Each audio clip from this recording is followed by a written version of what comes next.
What's going on, guys? Helio Inc. here, leader of Helio Gaming, and this is actually my second video of my series on how to get better at Call of Duty.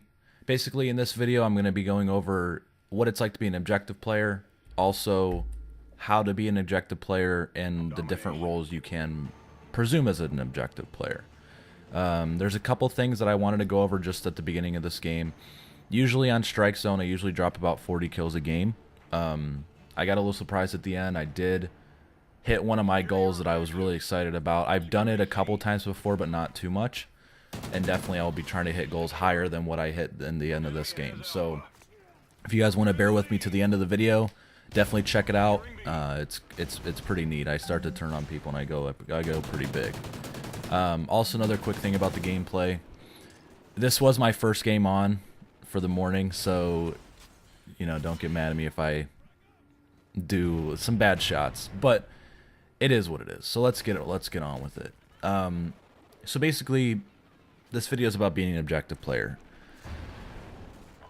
When thinking of an objective player, there's so many things that come to mind. At least with me, when I play objective, it's either search and destroy, domination, blitz. I guess you could count kill confirmed, and really anything that has to do with not slaying. Now, don't get me wrong, slaying's a very important part of this game, because if you don't slay and you're just primarily going for caps on domination, you're not going to win. Because if you just run in there blind, obviously you're not going to kill the person that could kill you and stop you from capping the flag. So that is important, don't get me wrong, but we'll go into that later. One other thing is, I'll go over this and you'll kind of see me do it in this game right here, is the two types of objective players. There's a defensive and an offensive objective player.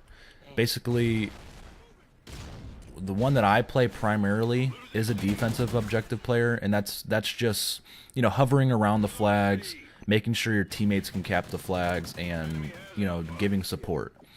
The offensive objective player is the person that's always running the SMG, that's nading, stunning every flag, that's always running right to the actual objective to either cap the flag or get the kill, to defend the flag.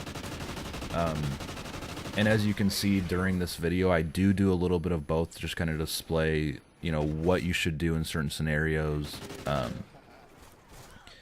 But the first thing I wanted to talk about is the start of the game. The start of the game can be either the turning point, or it can honestly be the way that you lose the game. With the start of the game, you always want to try to predict where your enemy is going to go and where your teammates are going to go.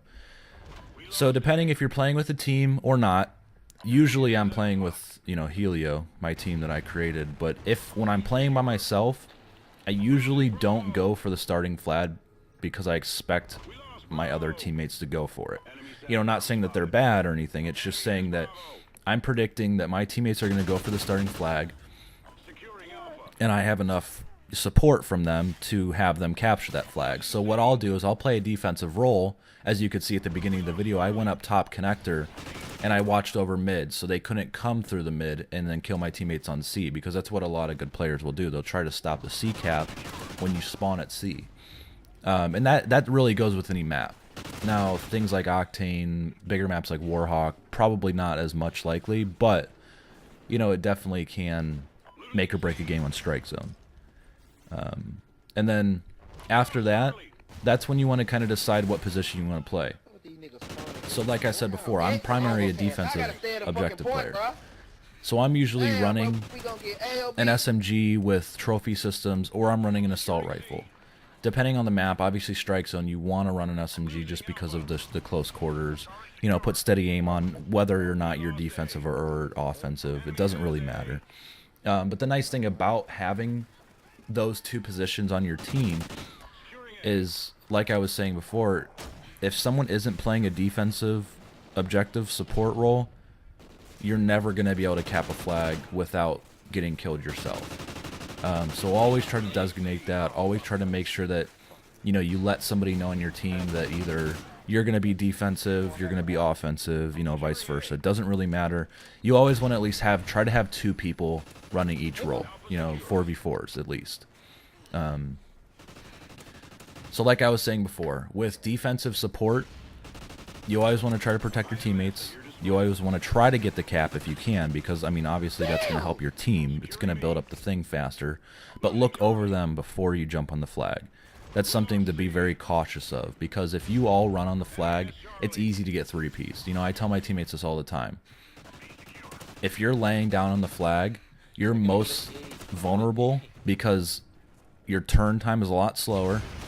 If you get up, your actual reticle unzooms, so you do have a bigger hip fire rate, which is not good. First of all, you don't want to have that.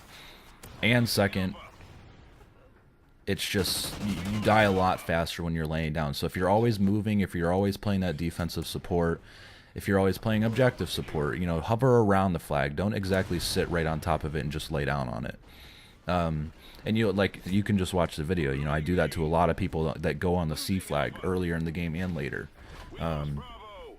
So it's nice to have 2 positions of each one. So that's kind of what I wanted to go over, the defensive support, and just let you guys know what kind of role I like to play. I'm going to kind of go into the offensive support for objective. The biggest thing with that is, like I was saying before, you want to run an SMG, or you want to run a very quick AR, or have very quick gun skill with an AR. I see a lot more people tend to have a harder time to run a quick reactive time with an AR, just because of the fact of the zoom in time's a lot slower, and the perks that they run aren't the best. You know, they don't think about it before the game that, hey, I'm going to run lightweight marathon on my AR. Which is a good thing to do. You know, it's definitely something that you can do, but it's not something that people think about all the time, which makes sense, you know, because who's thinking, oh, I want to be able to run back and forth with my AR? Nobody. Everyone's thinking either I'm going to post up, or I'm going to watch one lane with my AR and, you know, be a defensive support, which is good. But on the other hand, if you don't have an AR person that's running an offensive support, that's one less Slayer that can watch big lines of sight. You know, take for instance on this map, if you're at C-Dom and there's somebody watching the stairs with a submachine gun, good. But what about your courtyard? You know, an SMG person is most likely not going to be able to outgun somebody that has an AR that's head glitching behind those boxes. So that's one reason to have, you know, a offensive AR runner, because it's definitely a good class to run. And also because of that reason, if you guys get trapped, if anything happens where you get double capped and you're trying to cap a flag, you do have 2 kinds of positions that you can run off of. You know, somebody can watch a lane if someone's running out of B-Dom on strike zone, or out of kitchen, or even back out of the closets over there. You know, an AR person's definitely be able to gun somebody out a lot quicker than an SMG person would, which makes sense. So that's a nice thing about that. I'm trying to think if there's anything else on strike zone. Really, it's just objective play in general.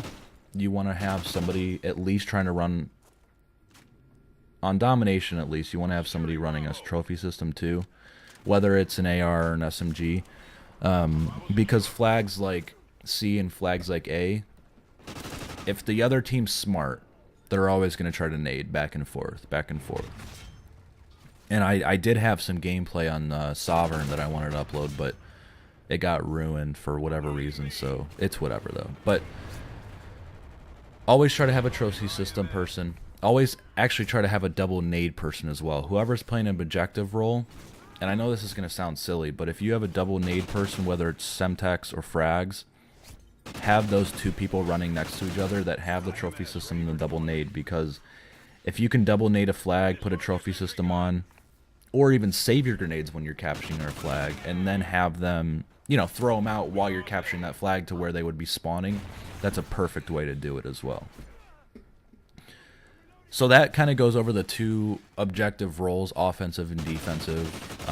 I'm assuming you guys know what you are, who you are, you know, what role you'd like to play, and that's just up to you. Don't change your role whenever you have one set in mind.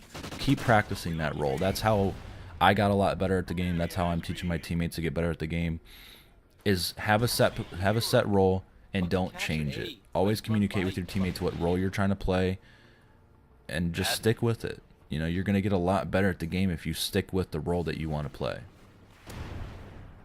So since I went over that, there's one more thing I wanted to end on. The video's kind of wrapping up. It's getting we were down about 10 points throughout the whole game. I mean, just throughout the whole game, and then we kind of broke away, which was nice.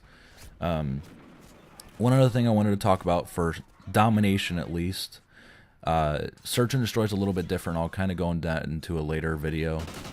Is map awareness. So with map awareness on domination on any game mode, it's very important, because if you're trying to capture a flag, you want to know where the enemy team's coming from, which can be very difficult, because if you have 6 people on a team, every location that those people are at determines where the enemy team spawns.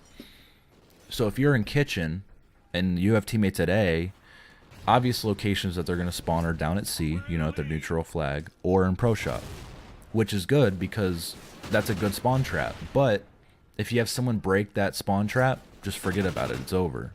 And you'll kind of see that a lot in this video, where I was trying to hold the map as well as I could. Like right there, I spawned right at B. So we did have A. So I did know that they were going to be coming from C or from pawn shop. I mean, from pro shop. They did wrap around to A, which I was correct about that. They did come through pro shop to come to A, which I did clean up the kills, and which was nice. But if you don't have teammates that don't know, that's where you can fall apart. So that's why you always want to keep communicating. That's why you always want to keep talking, where you're spawning, where you're at, where you think enemies are spawning. And kind of good that my teammate got a chem strike, but we finally pulled the lead. We were up by 10 at this point, thank God. But so yeah, always know where your teammates are spawning. Always watch your mini-map too.